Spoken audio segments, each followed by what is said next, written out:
Taasisi ya kuzuia kupambana na rushwa TAKUKURU mkoa wa Mara imefanikiwa kurejesha zaidi ya shilingi milioni 64 ambazo zilikuwa stahiki za wananchi pamoja na kodi iliyokuwa imekuwepo katika kipindi cha Oktoba hadi Disemba 2025. Kwa ujumla tumefuatilia matumizi ya fedha za utekelezaji wa miradi 31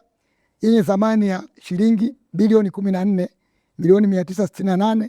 laki 160,974 na senti 81 katika sekta za afya, uchukuzi, elimu, maji, utawala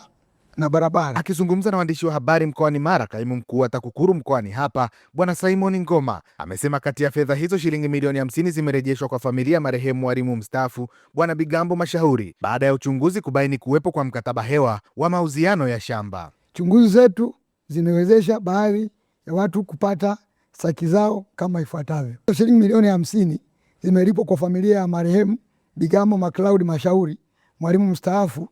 na Bwana Fedson Magoti Mainya ambaye alishindwa kuuthibitishia uchunguzi wa halali wa mauziano ya shamba uliokuwa baina yake na marehemu hadi kusababisha fedha hizo kuhamishiwa kwenye akaunti namba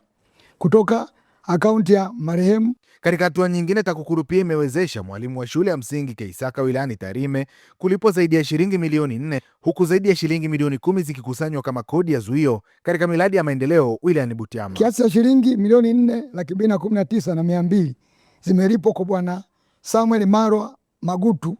mwalimu wa shule ya msingi Keisaka ya halmashauri ya wilaya ya Tarime, ikiwa ni fedha za madai yake ya uhamisho yaliyokwama kwa miaka 8 tangu mwaka 2017 alipohamishwa kutoka shule ya Magoto kwenda shule ya msingi Itirio. Fedha hizo zilipwa kwa mnufaika baada ya uchunguzi kubaini kuwepo kwa urasimu wa kuchukua hatua za kuitaka mamlaka husika kutekeleza wajibu wake. TAKUKURU ilifuatilia matumizi ya fedha kwenye utekelezaji wa miradi ya maendeleo na kufanikiwa kudhibiti ukwepaji wa kodi kwa kuhakikisha kodi husika zinalipwa kwa mamlaka husika kama ifuatavyo. Kiasi cha shilingi milioni 10,101,539 na senti 56 zimelipwa kwa mamlaka ya mapato TRA, ikiwa ni kodi ya zuio kutokana na wazabuni waliosambaza vifaa kwa ajili ya awamu ya pili ya utekelezaji wa ujenzi wa shule ya msingi Siloni Simba Mkono Moja iliyopo wilayani Butiama. 2. Kiasi cha shilingi 269,959 na senti 62 zimelipwa kwa ofisi ya mkurugenzi mtendaji wa halmashauri ya wilaya ya Butiama, ikiwa ni ushuru wa huduma yani service levy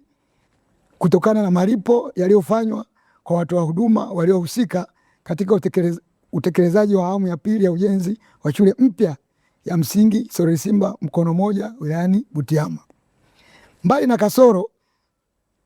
na kasoro ya kutowasilishwa kwa kodi, kasoro zingine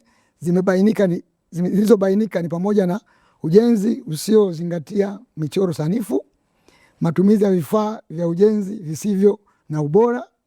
wizi wa vifaa vya ujenzi ambapo tumetoa ushauri na marekebisho